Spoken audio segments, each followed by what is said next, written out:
بالله السميع العليم من الشيطان الرجيم. بسم الله الرحمن الرحيم.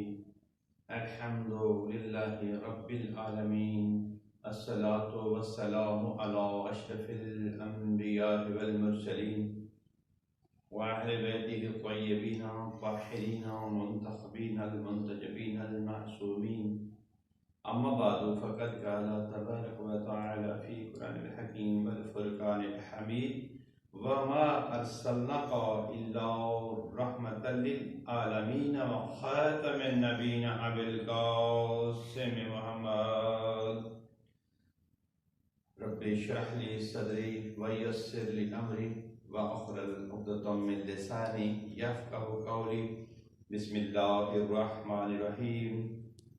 هل جزاء الإحسان إلا الإحسان فقضى ربك إلا تعبدوا وإلا إياه وبالوالدين إحسانا إما يبلغن عندك الكبر أحدهما أو كلاهما فلا تقل لهما اف ولا تنہرهما وقل لهما قولا کریما.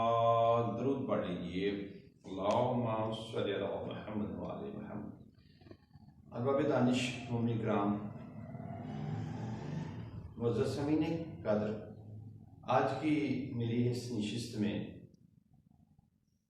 عظمت والدین اور غافل انسان، غفلت میں پڑی اولاد کے بارے میں کہ اللہ کریم نے قرآن کریم میں اپنی لا ریب کتاب، بے عیب کتاب، اجمل کتاب، محکم کتاب، اکمل کتاب میں جو ہمیں پیغام دیا ہے انسانوں کو، وہ یہ فرمایا ہے کہ نہ عبادت کرو سوائے اللہ کے، اور اپنے والدین کے ساتھ آسان اور اچھے سلوک کے ساتھ پیش آؤ، اور اگر ان میں سے دونوں میں سے ایک یا دونوں بوڑھے ہو جائیں آپ کی زندگی میں تو ان کے سامنے اف بھی نہ کرو، اور نہایت محبت اور پیار کے ساتھ ان کے ساتھ پیش آؤ. میرے دوستو، اللہ کریم نے یہ پوری دنیا کو سمجھاتے ہوئے اف سے چھوٹا جملہ نہیں ملا، تو کیسے سمجھانا چاہتا ہے خالق انسانوں کو کہ اف بھی نہ کرو. میں نے سورہ بنی اسرائیل کی 23 نمبر آیت پڑھنے کا شرف آپ کے سامنے تلاوت کرنے کا شرف حاصل کیا ہے، اور آج کا میرا موضوع جو ہے بگڑی ہوئی اولادوں پر، غافل اولادوں پر، غافل انسانوں پر فوکس کرنا ہے. ہمارے پاس موقع بڑا اچھا ہے موت سے پہلے کہ ہم نیکی کا عمل کر لیں، اور نیکی ہاتھ سے پھسلتی چلی جا رہی ہے. زندگی ختم ہونے کو ہے اور قبر کا راستہ کم ہوتا چلا جا رہا ہے. ہم دنیا 4 دن کی ہے، اس سے بچھڑ جانا ہے. چند لمحے زندگی میں ہم اپنے والدین کو پا بھی لیا، دیکھ بھی لیا، زیارت بھی کر لی، خدمت نہ کر پائے، ان کے سامنے محبت سے پیش نہ ہو پائے. اف تو کیا کئی بار چھڑک دیا. دوستو، اتنی گناہ گاری پر، اور نہ اس شخص کے اعمال، نہ اس شخص کی نمازیں، نہ اس شخص کے حج، نہ اس شخص کے زکوٰۃ، نہ اس شخص کے خمس، نہ اس شخص کے جہاد. اس شخص کا کوئی عمل کام نہیں آئے گا اگر وہ گستاخ والدین ہیں. والدین سے گستاخی سے مراد نہیں کہ اس کے ساتھ اسے مارا پیٹا جائے، اسے گالی دی جائے، نہیں. آپ کے کردار میں بھی ایسی گستاخی آ جاتی ہے کہ آپ والدین کی بات سننے سے گریز کرتے ہیں، اس کے پاس بیٹھنے سے گریز کرتے ہیں.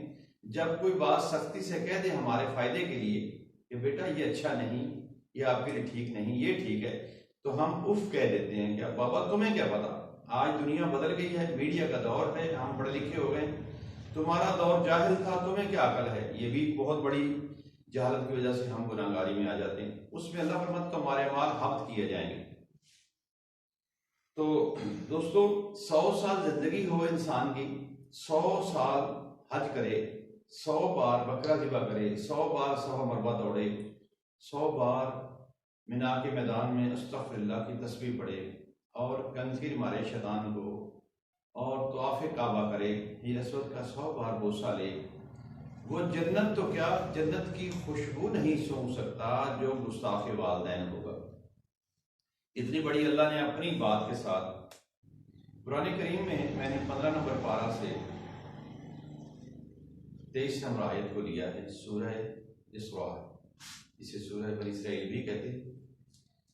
تو آج کی اس نشست میں قرآن کریم کے حوالے سے ہی ہے کہ اگر والدین کے ساتھ اچھا سلوک نہ کرو گے تو اللہ تمہارے اعمال حبط کر دے گا، جلا دے گا۔ ضبط کرنا ہے، قابو کرنا، حبط کرنا ہے، جلا دینا، اور تمہیں خبر بھی نہیں ہوگی۔ تو اس میں اللہ ارشاد فرما رہا ہے، حل جزاء الاحسان الا الاحسان، اللہ کے ہاں نیکی کا بدلہ نیکی ہے۔ تو دوستو، والدین کی عظمت، شب جمعہ آپ بیداری کریں، شب بیداری کریں جتنی ہو سکے، تو اپنے مرحومین کو یاد کریں کثرت سے، ان کو فاتحہ خوانی کریں، ان کے لیے درود پاک پڑھیں، ان کے نام پہ اصال کریں۔ شب جمعہ جو لوگ غفلت کی نیند سو جاتے ہیں، ان کے والدین ان کے گھروں میں آتے ہیں، کیونکہ ہمارا عقیدہ ہے من مات علی حب آل محمد مات شہیدہ، مومن کو موت نہیں آتی، تو مومن بن کر مرنا ہے تاکہ زندہ رہو۔ تو جب آپ کے والدین مومن ہوں گے تو وہ آپ کے گھروں میں تشریف لاتے ہیں، وہ انتظار کرتے ہیں، ماں کھڑی رہتی ہے، میرا بیٹا کروٹ لے، میں نے اسے بچپن میں سمجھایا تھا کہ بیٹا استغفر اللہ ربی من کل ذنب کی تسبیح کثرت سے پڑھنا، اور رات کو سونے سے پہلے وضو کرنا، وضو کر کے سورہ فاتحہ، سورہ توحید، سورہ اخلاص کی تلاوت کر کے سونا، اور اس کے بعد جب تمہیں سوتے ہوئے کروٹ لو تو بیٹا اپنے آپ کو بیدار رکھتے ہوئے کہنا استغفر اللہ، کم سے کم یا توبہ۔ تو یہ کہتے ہوئے تو وہ ماں کھڑی رہی، بیٹا غفلت کی نیند سویا رہا، ماں کچھ لینے آئی ہے، کچھ مانگ رہی ہے، وہ اجر مانگ رہی ہے اس چیز کا کہ جو تمہیں سکھایا تھا۔ تو دوستو، ساری رات غفلت کی نیند سوتا رہا، ماں بھوکی پیاسی گھر سے چلی گئی۔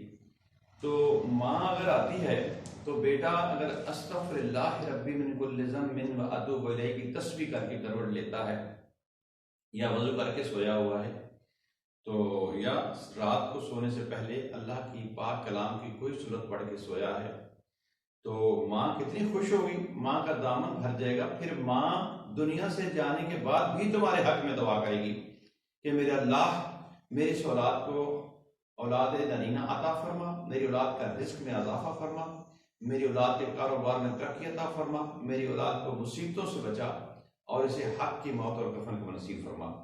کتنی بڑی بات ہے کہ ماں کی دعا اللہ رد نہیں کرتا۔ تو ہم یہ عمل کیوں نہ شروع کر دیں۔